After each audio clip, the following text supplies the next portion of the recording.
कधी कधी आयुष्यात आपल्याला वाटतं ना, आपल्याकडे वेळच नाही. ऑफिस, घर, कामं, जबाबदाऱ्या, मुलांची तयारी, या सगळ्यात दिवस कधी संपतो हे कळतच नाही. पण खरं सांगायचं तर वेळ आपल्याकडे नसतो असं नाही. आपण कोणासाठी वेळ काढतो हे जास्त महत्त्वाचं असतं. म्हणूनच या विकेंडला आम्ही ठरवले की आजचा दिवस थोडा कामांपासून दूर ठेवायचा आणि फक्त आपल्या फॅमिलीसोबत एन्जॉय करायचा. म्हणून आम्ही बाईक राईड करण्यासाठी निघालो.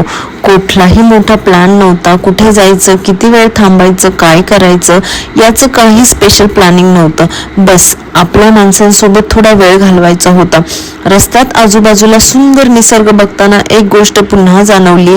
आपण रोजच्या धावपळीत इतके बिझी असतो की आपल्या आजूबाजूला किती सुंदर गोष्टी आहेत हे बघायला सुद्धा आपल्याकडे वेळ नसतो. झाडं, मोकळा रस्ता, हवा, हिरवळ, या सगळ्या छोट्या छोट्या गोष्टी मनाला किती शांत करतात ना. आणि मला असं वाटतं की मुलांना फिरायला घेऊन जाणं म्हणजे फक्त त्यांना बाहेर नेणं नाही, त्यांना जग दाखवणं आहे, त्यांना निसर्ग दाखवणं आहे, त्यांच्यासोबत बोलणं आहे, त्यांचे प्रश्न ऐकणं आहे आणि सगळ्यात महत्त्वाचं म्हणजे त्यांना माझे आई बाबा माझ्यासोबत आहेत ही भावना देणं आहे. आपण मुलांसाठी कितीतरी गोष्टी घेतो, खेळणी घेतो, कपडे घेतो, त्यांच्या आवडीच्या वस्तू घेतो, पण खरं सांगायचं तर मुलांना आपल्या पैशांपेक्षा आपला वेळ जास्त लक्षात राहतो. त्यांना आपल्या कुठल्या महागड्या रेस्टॉरंटमध्ये घेऊन गेलो हे कदाचित आठवणार नाही, पण आई बाबांसोबत बाईकवर फिरताना आलेला तो आनंद, रस्त्यात केलेला गप्पा, एकत्र खाल्लेला बर्गर, या छोट्या छोट्या आठवणी मात्र त्यांच्या मनात कायम राहतात. आणि हो, आमच्या ह्या आउटिंगमध्ये युवी सोबत बर्गर खाणं तर ठरलेलंच होतं बरं का. छे मज्जा करते मी. मुलांना बाहेर घेऊन गेलं की त्यांना त्यांच्या आवडीचं काहीतरी खायला दिलं, त्यांच्यासोबत बसून आपणही खाल्लं, त्यांच्या छोट्या छोट्या रिॲक्शन बघितल्या की खरंच तो क्षण स्पेशल होतो.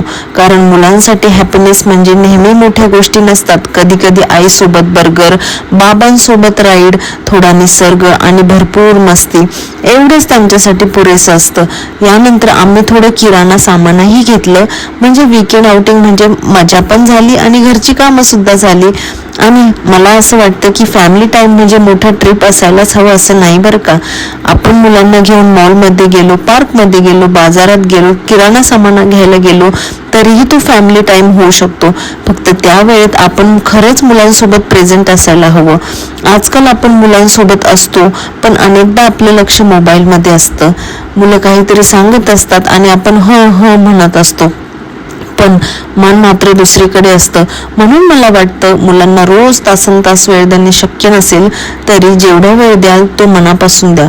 10 मिनिटं असतील तर 10 मिनिटं, अर्धा तास असेल तर अर्धा तास, पण त्या वेळेत मोबाईल बाजूला ठेवा, त्यांच्याशी बोला, त्यांचं ऐका, त्यांच्यासोबत हसा. कारण मुलं मोठी होताना आपल्याला त्यांच्यासाठी अजून वेळ मिळेल असं आपण सतत म्हणत राहतो, पण खरं तर मुलांचं बालपण नंतर मिळत नाही.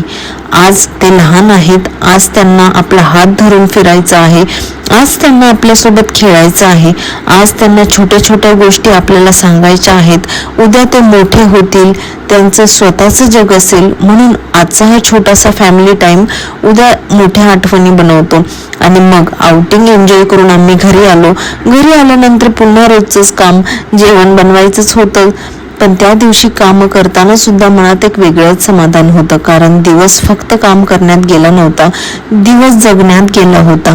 आपण आई बाबा झाल्यावर अनेकदा स्वतःसाठी जगणं विसरतो. मुलांसाठी सगळं करताना आपण स्वतःचा आनंद बाजूला ठेवतो. पण मुलांना आनंदी ठेवायचं असेल तर आधी आपणही आनंदी राहणं गरजेचं आहे. म्हणूनच महिन्यातून एकदा वीकेंड असा ठेवा.